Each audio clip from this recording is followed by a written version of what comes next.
So there's been a lot of hype lately with this House Party app, and I thought I would take a look at what this app is, how they collect information, and a little bit on the privacy side of things with them.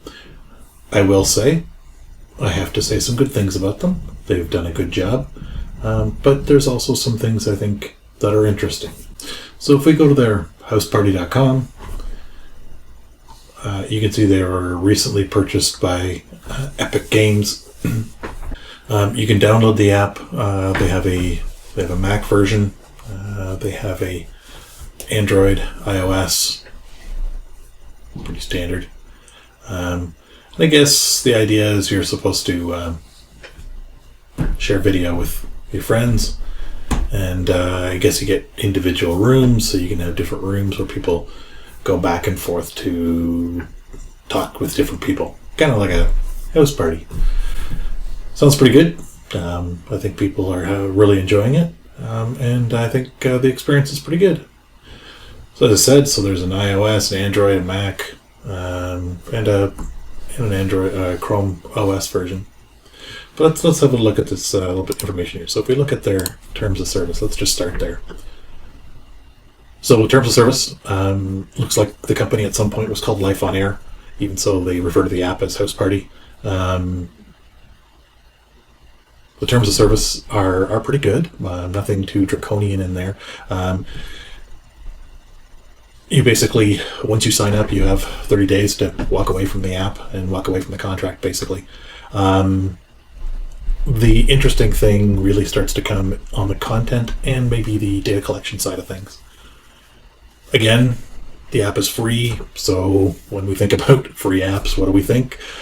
Well, we're the one that's being sold. So definitely we want to have a look at the privacy policy. We would want to look at their content ownership policy, as well. We'd want to look at the data itself that is being stored, and then how that actually is being utilized or possibly resold.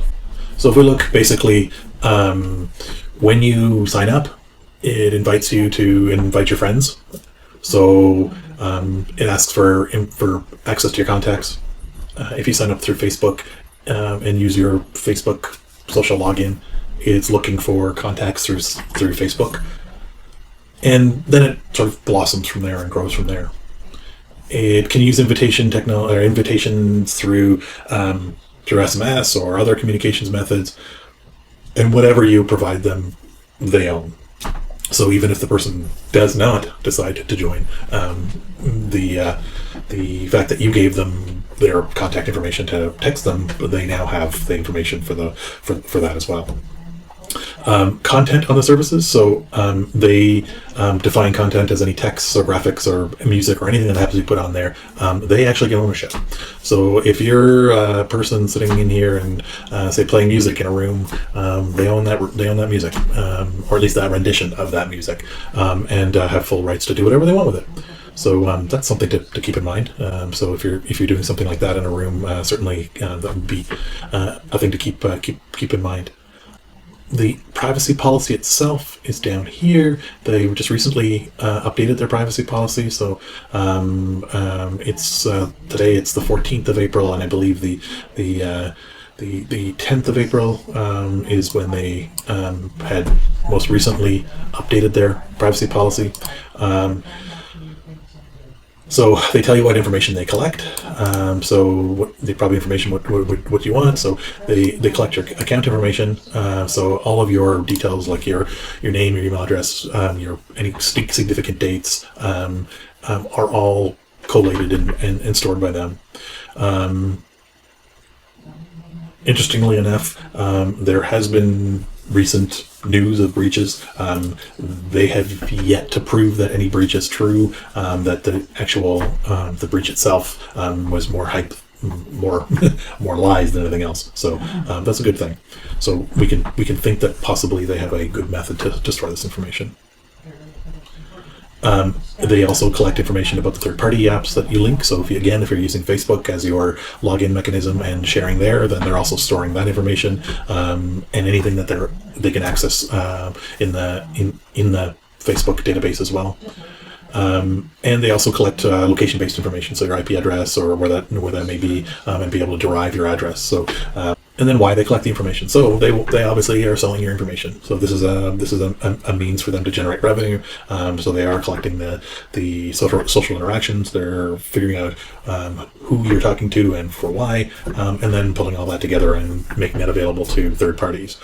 There is no means of opting in or opting out. So if you're using their services, you have implicitly opted in, so there is no mechanism to opt out. If you decide to not use the app, then you can have your data deleted according to GDPR and CCPA. So the governing laws for privacy in Europe and California, and there are several others that are in here as well. So you notice that they may explicitly mention the European information laws. So they can collect information directly. So you might participate in a survey. They might prompt you for stuff in the application, but they also might just use tracking tools and watch what you're doing and collect that information as well. So like again, I think they're doing a good job. I'm not calling them out as doing a bad thing, but it's just something that you probably want to know as we're using apps like this, especially in the COVID situation that we all are. We're sharing a lot of information just passively, just because we're using applications, whether they're free or in some cases paid applications as well, are collecting information and reselling this. So just something to be aware of.